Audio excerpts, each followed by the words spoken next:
mean, to be honest, does it feel strange? Are you worried at all? Give me your money, motherfucker. I'm just fucking around. This guy got ice in his veins. He didn't even buckle. You know, like many black men my age, the first time I voted was 8 years ago.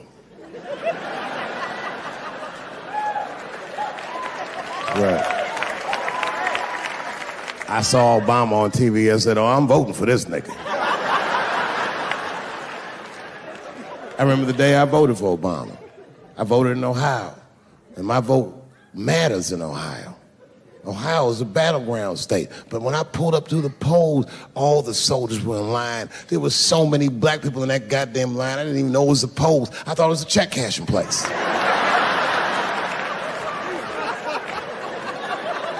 We were hugging each other, and old people were singing hymns and spirituals and shit. It was like the OJ verdict times 10 or some shit. I've never seen black people that happy. 8 years later, I'm pulling up to the polls again.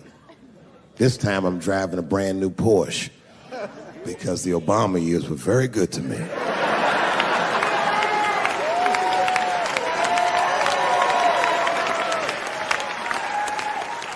I was early voting, and when I parked my car, I figured out something that it would take the rest of the country another week to figure out. I understood that Donald Trump was going to be our next president because in Ohio, unlike D.C., you could see the results in the parking lot. Saw all these goddamn pickup trucks and tractors and shit.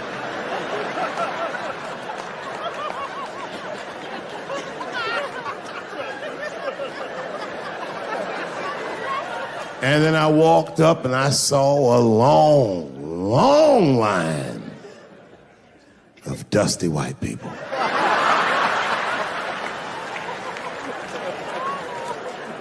Yes, ladies and gentlemen, these were the poor whites. And I must tell you, I've never had a problem with white people ever in my life. But full disclosure, the poor whites are my least favorites. We've gotten a lot of trouble out of them.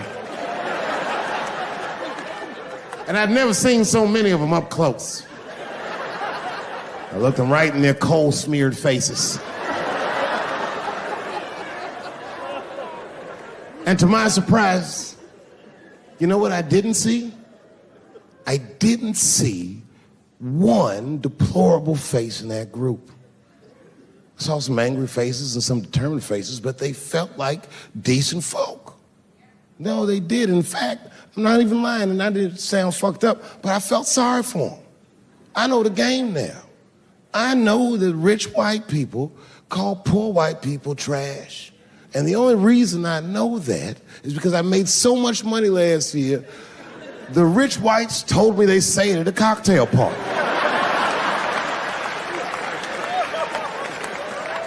And I'm not with that shit. And I stood with them in line like all of us Americans are required to do in a democracy. Nobody skips the line to vote. And I listened to them. I listened to them say naive, poor white people things. Man, Donald Trump's gonna go to Washington and he's gonna fight for us. I'm standing there thinking in my mind, you dumb motherfucker.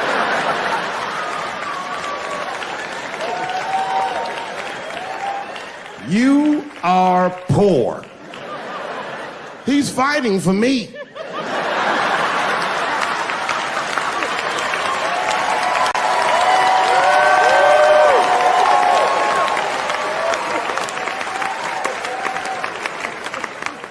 And they all looked at me. They could tell who I was voting for just as easily as I could tell who they were voting for. But do you guys know what we all had in common? Not one of us, not a single one of us, looked like we felt good about what we had to do in that booth.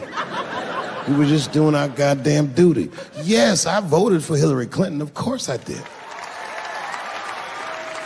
I voted for her because I liked what she said vastly better than I liked what he said. But to be honest with you, at that point, that shit was like watching Darth Vader do the I Have a Dream speech. That bitch is mean as hell. She'd already Karate Kid swept Bernie Sanders' legs from underneath him. Boy, it was hard voting for that shit. But it was the lesser of the evils. I know you were a Clinton supporter, Miss. I am sorry to say like that. It didn't feel bad voting for her, but it didn't feel as good as it should have. She was gonna be our first woman president. They were gonna make coins out of this bitch.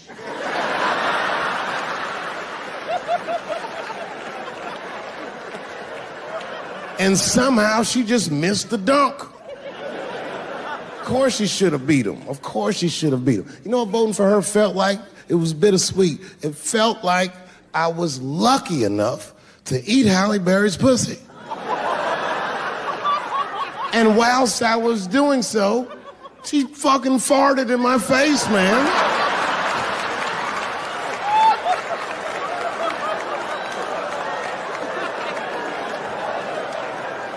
Now you understand, I'd still do it.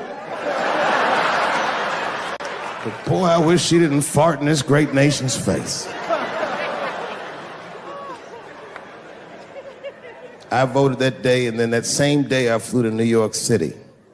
I had work. That night I was in a comedy club in New York, and I said to an audience almost exactly what I just said to you. And I didn't know that there was a journalist in the room. And this journalist wrote an article. The headline of the article said, Dave Chappelle is an avid Donald Trump supporter.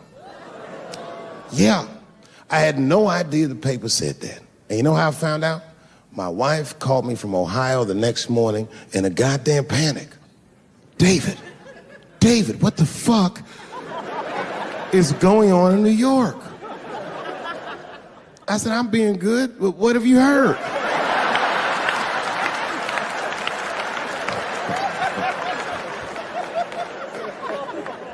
And my wife said, the paper is saying that you're a Donald Trump supporter. I was like, whew.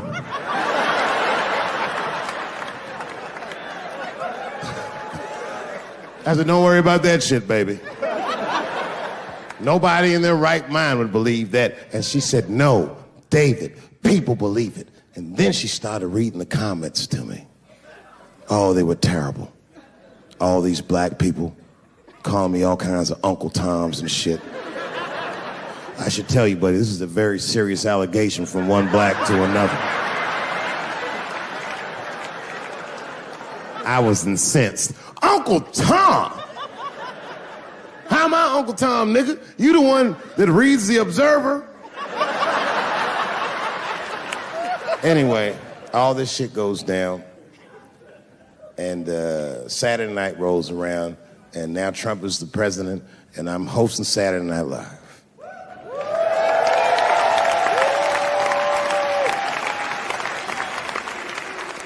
And I didn't really prepare my monologue, I just kind of winged it. And at the end of the monologue, I don't even remember what I said. I said something like, fuck it, we're historically disenfranchised, and we're going to give him, something about we're going to give him a chance if he gives us a chance. I don't know what I said, but whatever I said. Celebrity hunting season. Doesn't matter what I say, they're going to get everybody eventually. Look, I don't think I did anything wrong, but we'll see. They even got poor Kevin Hart. Can you imagine such a thing? Kevin Hart, let me tell you something.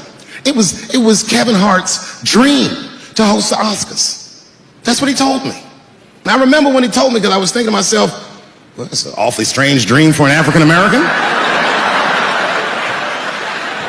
Kind of nigga dreams of hosting the Oscars. Kevin did, that's who. And he did it. Against all the odds, Kevin became the most famous comedian this world has ever seen, and he got the job that only one black man before him had had. He was going to host the 80th Oscars. And I don't know what you know about Kevin, but I know Kevin Hart is damn near perfect. As close to perfect as anybody I've ever seen. In fact, Kevin is precisely 4 tweets shy of being perfect. 10 years ago, Kevin had made some very homophobic comments. And I'm not going to repeat what he said, because this is Atlanta.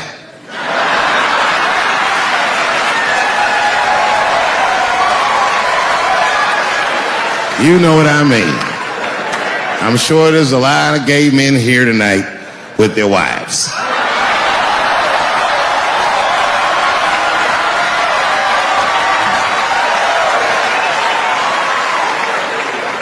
far be it from me to offend anybody. All right, I'll tell you what he said. But just remember, these are not my words. These were Kevin's words. It was a long time ago. And I'm paraphrasing because I'm not good at telling other people's jokes. Okay, Kevin said that if his little son was demonstrating or exhibiting homosexual behavior around the house, that he'd chastise him. He'd say, hey, that's gay. And then he said he would smash a dollhouse over that child's head. Ooh, the gay community was furious. And I don't blame them.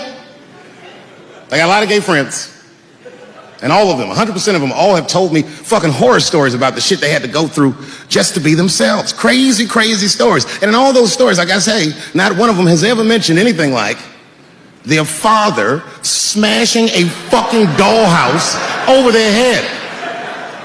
Because clearly Kevin was joking. Think about it. You would have to buy this nigga a dollhouse to break it over his head in the first place. Does that sound right? Is anybody gonna do that?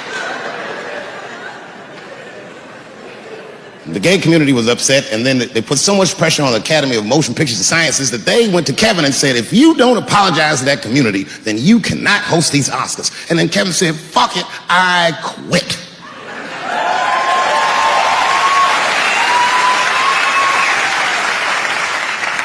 And then he went on every talk show in America and apologized for 6 weeks.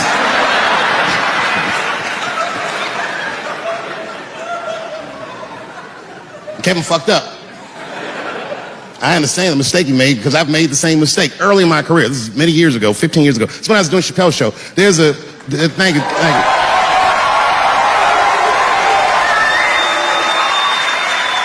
On network television, they have a department that's called Standards and Practices. This is the department that tells you what you can and cannot say on television. And if you're doing your job well, you should never hear from them. But if you're making a Chappelle show, you'll hear from these motherfuckers all the time. And remember, this was 15 years ago. I made a mistake. I didn't even know I had done anything wrong. I had written a sketch that had the word faggot in it.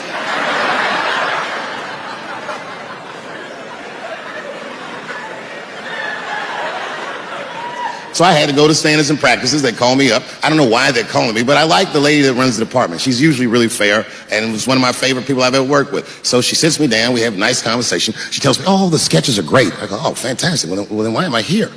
She said, because, David, there's no way that you can ever say the word faggot on our network. I didn't know I did anything wrong. I didn't try to defend myself. I said, all right, fuck it, I'll take it out. Have a good afternoon. And as I was leaving, it occurred to me, hey, Renee, quick question.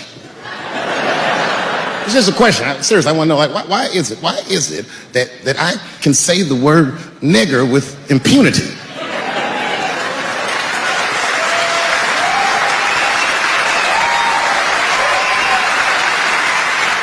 But I can't say the word faggot. And she said, because, David, you are not gay. I said, well, Renee, I'm not a nigger either.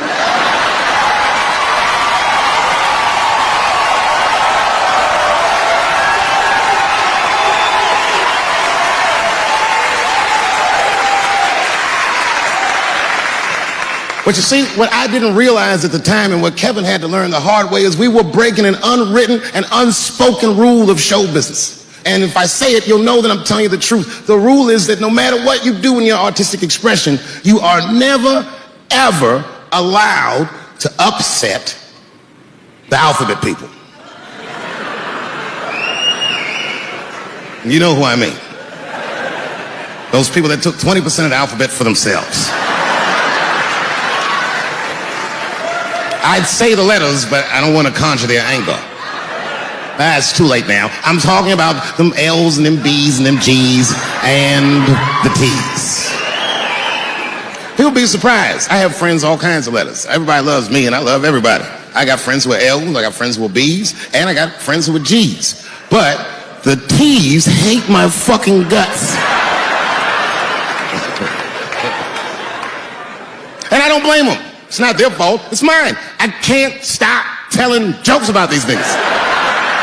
I don't want to write these jokes, but I just can't stop.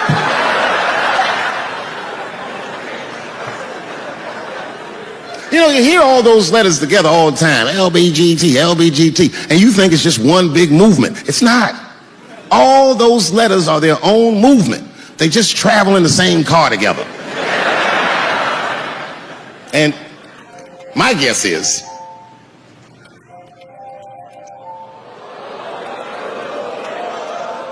what is this, high school? This nigga probably got a babysitter or something. Go on and answer your phone, nigga. Just get that shit out of here. I'm in the middle of something important. Wouldn't it be funny if we made fun of him? He was like, and he went outside like, hello? Mama's dead. Oh no! Mama's dead.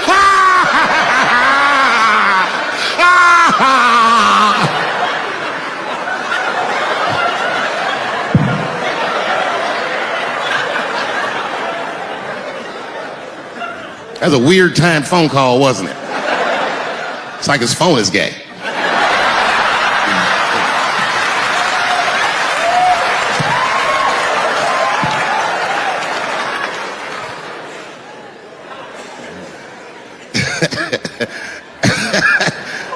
Like I was saying,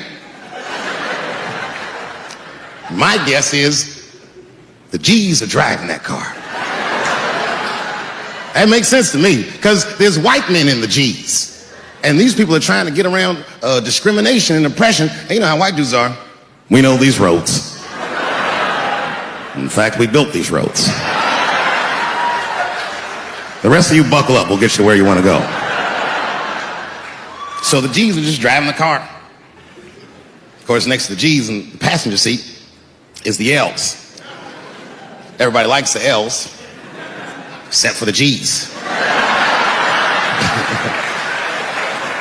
I don't know what that's about. I just know the G's don't like them that much. And the G's always say like little subliminal digs on them. It's unnecessary shit. It's not mean, but you know what I mean? They just be like, I wouldn't wear that. The only thing that breaks the tension between the L's and the G's are the B's in the back seat.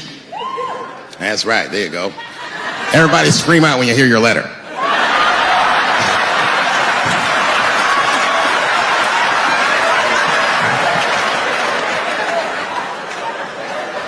If it's one thing that the L's and the G's agree on, is that the B's are fucking gross. They seem greedy to the L's and the G's, you know what I mean? They're just sitting in the backseat like, yeah, man, I'll fuck anybody in this car. What's going on, man?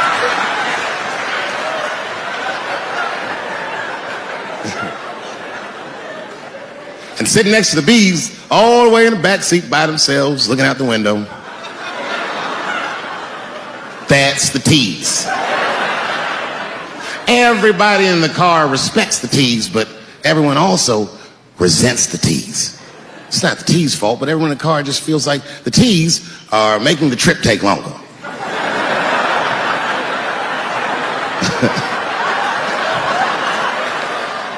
Anything the T's say gets on everybody's nerves. And then the T's don't even say anything bad. They should be in the back talking to himself. I'm hot. Shut up. Shut the fuck up, okay? Just roll the window down, you bitch. I don't know what you... What? Just said I was hot. Can you pull over at the next exit? I need to use the restroom.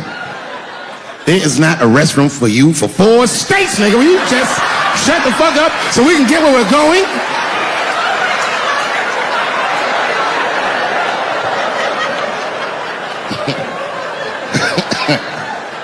And just when that car can't get any more tense, the Q's are a hitchhiker that they pick up on the road.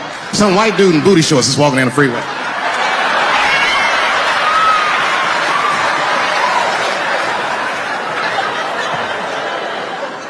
G's see him.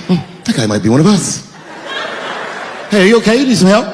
And he come over there with them booty shorts leaning on the window. Hey, what's going on, fellas? Lady? Whatever pronoun makes you feel comfortable in the back.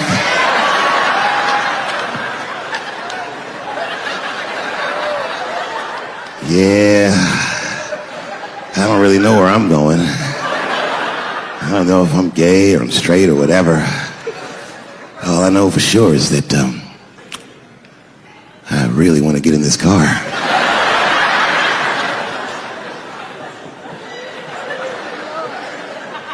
And they make him get in and sit in between the B's and the T's. I feel bad for T's, but they're so confusing. And it's not all my fault. I feel like they need to take some responsibility for my jokes. Because I didn't come up with this idea on my own.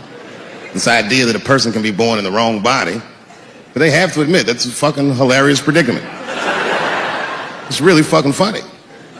If it happened to me, you'd laugh, wouldn't you? That wouldn't be funny if it happened to me? I think it would be.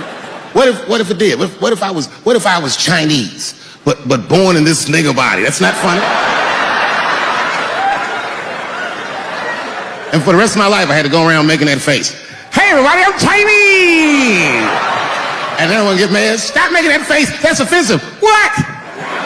This is how I feel inside.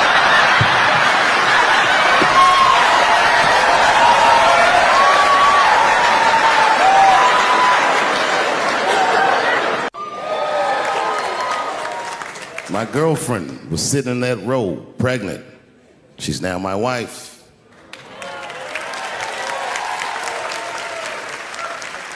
The baby that she was carrying, my first child, I smoke weed with that nigga now.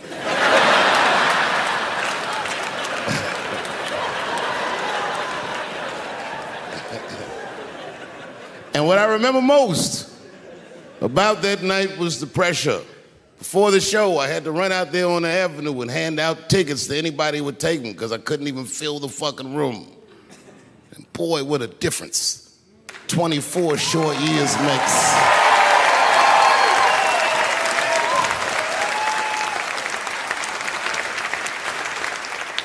And right before that time, my father had died. He never lived to see me do it. And when he died, I was inconsolable. I thought I'd never smile or laugh again. And the only thing that got me out of that space was a comedian friend of mine, the late, great Norm Macdonald. That's right. Shout out to Norm. And what Norm did, which I'll never forget, is he knew that I was the biggest Jim Carrey fan in the world. Now, I'm not going to go all into it, but Jim Carrey is talented in a way that you can't practice or rehearse. What a God-given talent. I was fascinated with him. And Norm knew that. And he called me up and he goes, Dave, he says, I'm doing a movie with Jim Carrey. Do you want to meet him? And I said, fuck, yes, I do. And it was the first time I could remember since my father died being excited. And the movie was called Man on the Moon. I didn't know any of this. And in this movie, Jim Carrey was playing another comedian I admired, the late, great Andy Kaufman. Yes, and Jim Carrey was so immersed in that role that from the moment he woke up to the time he went to bed at night, he would live his life as Andy Kaufman.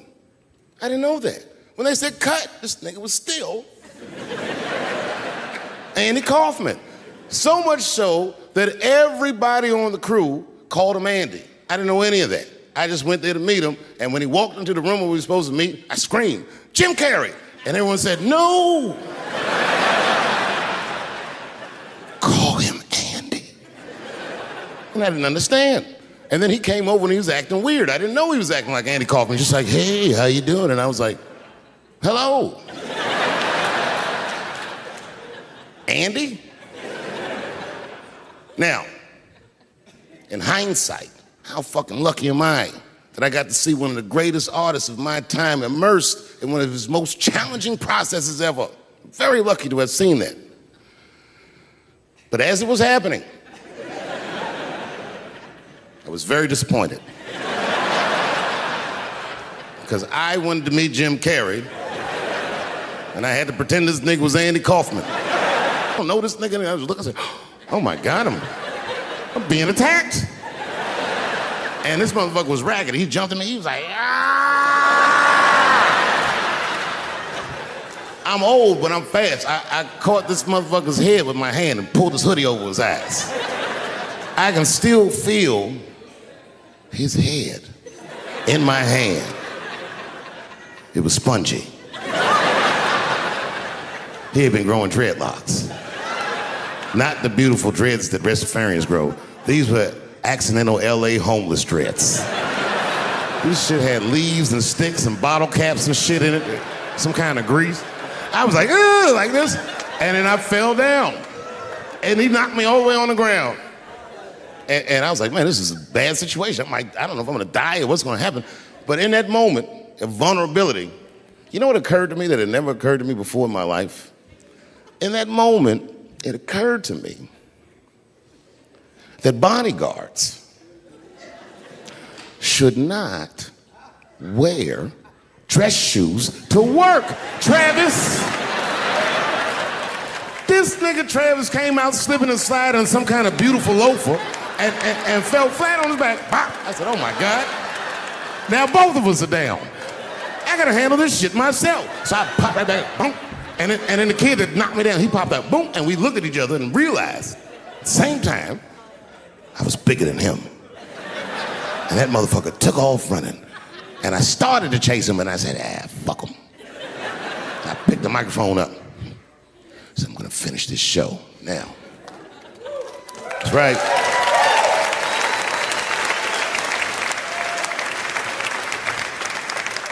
For 3 months before that, I'd been making fun of Chris Rock. And people would ask me all the time. They'd say, Dave, what would you do if you were Chris Rock and Will Smith slapped you in the face? And to this day, the answer is the same. Well, I don't know what I would have done. I've never been in a situation that extreme.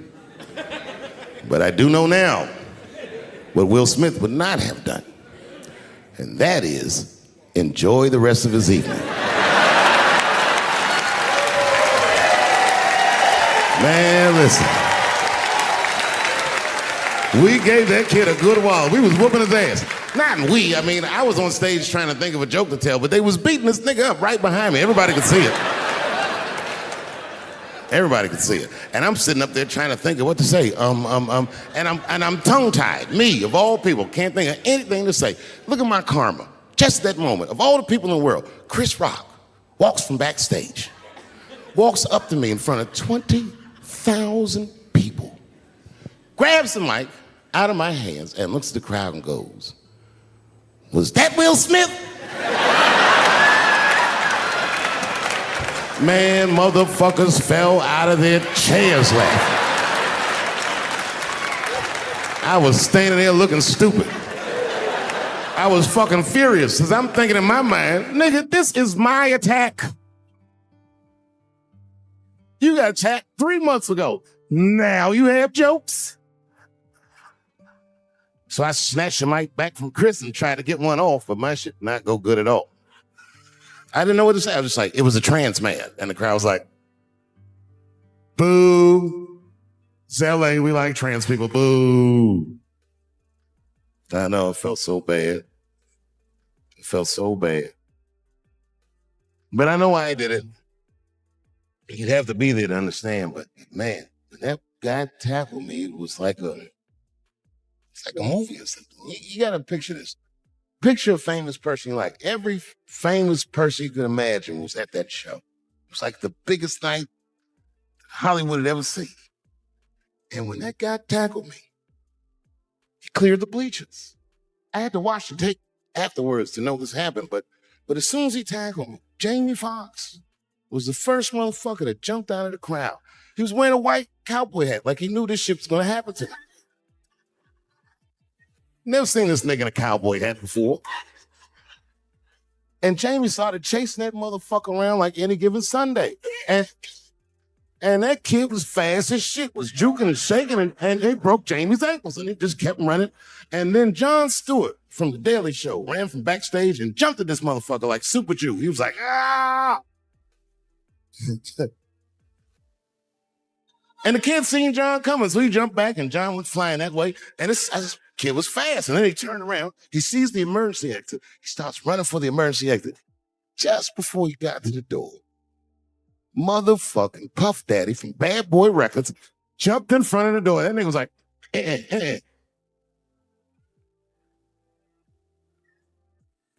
Boy,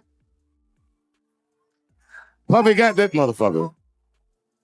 And then every celebrity just ran out because every celebrity saw themselves in me, and they just started beating the fuck out of that kid. And I know Chris was backstage looking like, nobody helped me.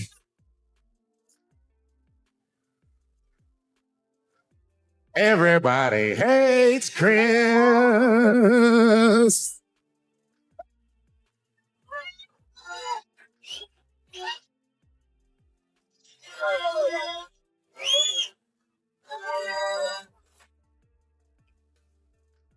Look, it was way more intense than what you guys might have read. I don't know what you read, but the kid, while we was beating on him, reached in his waistband, pulled out a 22 caliber pistol. She was mayhem. Everybody started screaming, oh my God, he's got a gun. He's got a gun. And then I got scared. I was in the back, but I was scared because I knew that everybody that was with me was armed. Yes, if they had shot and killed this kid on stage at the Hollywood Bowl, like I pay to do, Travis,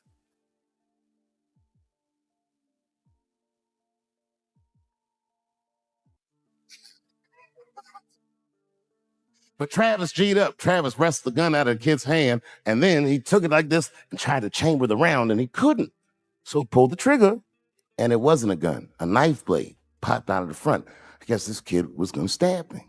Some scary shit. So the next night, I didn't have a shirt. I said, I got to get right back on stage. When we showed up, someone in the audience screamed out, Dave, what happened with the attack? And I didn't know the journalists in the room. All I said was this nigga had a knife that identified as a gun.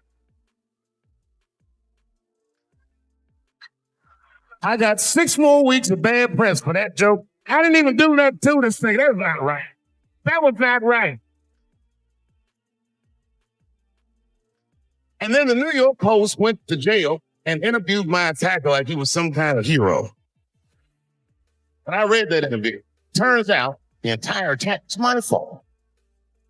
Yes, I triggered him. I mean, I had done jokes about the homeless.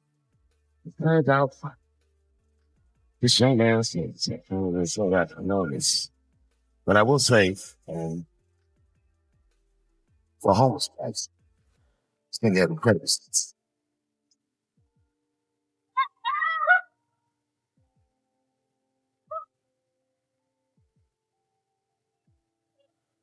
Oh, and they said I triggered him because I had done LGBTQ joke, and it turns out this fellow was a me. That was the headline of the article. It said, Dave Chappelle's alleged attacker is bisexual. I said, alleged attack. This motherfucker definitely attacked. I'll show you the tape. He's allegedly bisexual. I'm going to need to see him such somebody thick before I believe the rest of this article.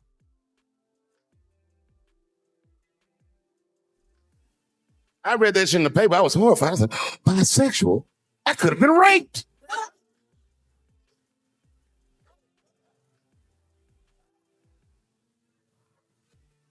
Sobbing. What the hell wrong with you? Did you get attacked too?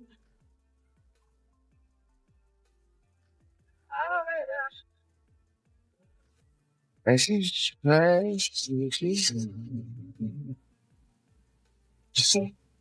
will be party.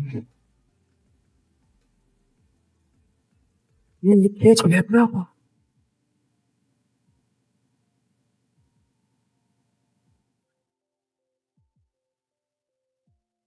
Then I knew it was serious.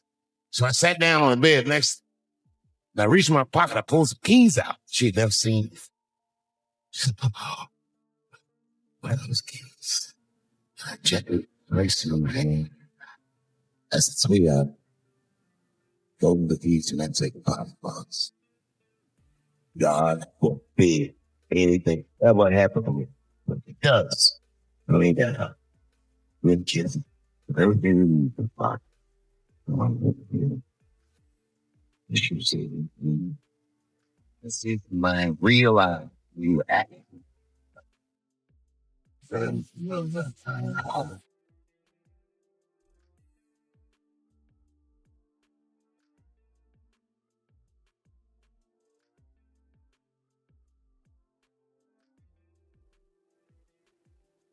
You know them bitch look in the box while I'm alive and well? Who does that? Oh my God. And then she was mad at me. She said, God damn, I think I opened that box. I said, you did? She said, yes, I did. And there was nothing in there.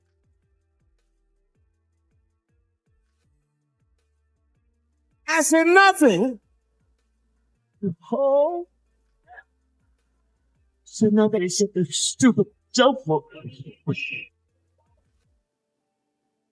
Well, Slingy, though. Tell those jokes that kind of bit. You're the kids shook me fine. They're really good jokes.